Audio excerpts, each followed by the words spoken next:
turongeye turabasuje cyane inshuti bakunzi banzuri business group limited, by'umwihariko mwebwe mudahwema kudukurikirana umunsi ku wundi gatanu kuri channel yacu ya Nzuri Market. Reka rero twizere yuko muguwe neza, twizere ko muri amahoro kandi tubifurize guhaha mukaronka mu byo murimo byose. Reka kandi twongere tukwibutse gukanda subscribe utarabikora kugira ngo ujye ubona imari zose tugenda tubagezaho z'imitungo itimukanwa, zigurishwa cyangwa se zikodeshwa, ujye ubasha kuzibona gatanu kuri gatanu. Nkuko rero mukomeje kubireba mu mashusho, tugiye kubereka cyangwa se twabatembereye inzu nziza cyane ikiri nshyashya iri hano mu mujyi wa Kigali rwagati mu karere ka Kicukiro mu murenge wa Kanombe. Ikaba iri ku muhanda munini uri hafi cyane ya kaburimbo, umuhanda wo muri quartier, ariko kandi bagiye gushyiramo kaburimbo. Ikaba iri muri metero kandi 200 uvuye kuri kaburimbo nini principale.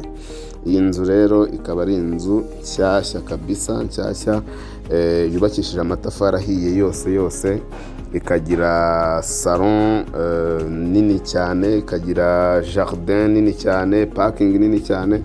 Muri rusange ifite ibyumba binini byo kuryamamo, ikagira douche na toilette 3, ikagira salon, salle à manger, cuisine, ndetse kandi akarusho kayo icyumba kinini cyangwa se chambre principale ikaba ifite n'urwambariro cyangwa se dressing room. Ni inzu yubakishije amatafari ahiye yose, ndetse ku bikuta bimwe na bimwe hakaba hariho za ruriba.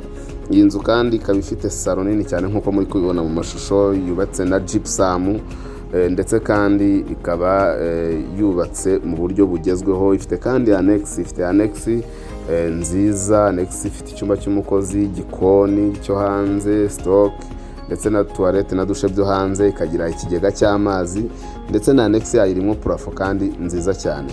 Ni inzu ifite parking nini na jardin bihagije cyane yuko nyine iri mu kibanza kinini gifite ubuso bwa metero kare 425. Bivuze ngo irarenzaho metero kare 125 ku buso bw'ikibanza gisanzwe cyemewe, cyane ko mubizi yuko ikibanza ari metero kare 300.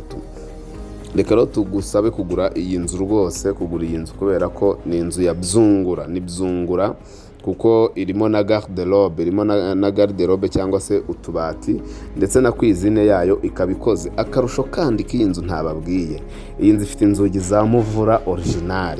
Si ibyo gusa rero, kubera ko ikindi kandi iyi nzu ifite ibaraza ryo kuri chambre principale. Ni ukuvuga ngo chambre principale ifite bariko, ushobora gusohoka mu cyumba ukiyicarira hanze wirebera muri jardin, utiriwe uza kwibaraza rya salo. Ni inzu nziza udakwiriye gucikwa, kandi ikiri nshyashya itaraturamo umuntu uwo ari we wese, kandi ikaba ishaka amafaranga atari menshi ugereranyije n'agaciro k'ikibanza n'agaciro k'inzu n'uburyo yubatse, kubera ko irashaka miliyoni 78 zonyine kandi ziri negotiable. Irashaka miliyoni 78 ariko ziganirwaho, negotiable. Reka rero iyi nzu ntigucike.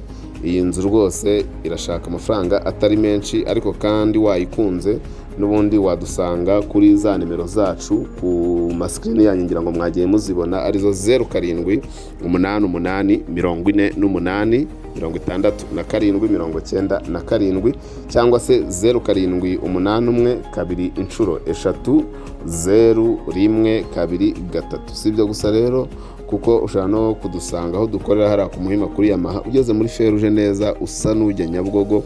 Ni inzu ya mbere muri feruje y'amatafari yanditseho Shema House. Dukora muri etage yayo ya nyuma, umuryango wa mbere mu gikari hareba ku Gisozi. Ariko kandi ushobora no kudusanga ku zindi mbuga nkoranyambaga zacu, arizo Instagram, Facebook page, Twitter, TikTok, hose n'ubundi twitwa Nzuri Market. Rero ntucikwe n'iyi nzu, ariko kandi ushobora no kujya kuri website yacu ariyo www.nzuri.rw. Iyi rero ni inzu nini, urabona parking yayo ukuntu ingana, urabona jardin yayo ukuntu ingana. Ni inzu rwose y'akataraboneka, idakwiriye kugucika. Ni inzu nziza ijyanye n'igihe, udakwiriye gucikanwa, yubatse mu bikoresho byiza kandi bigezweho. Ni karibu cyane rero.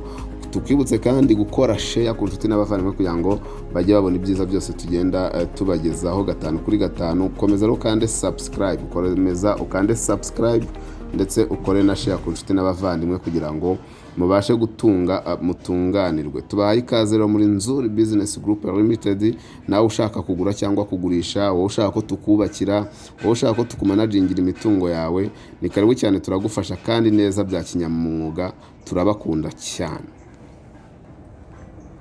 Ladies and gentlemen, may I have your attention please?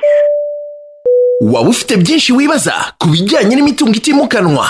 Sanga ibisobanuro byimbitse mu kiganiro Gira Icumbi hamwe na Nzuri Business Group Limited kuri 93.1 Fine FM.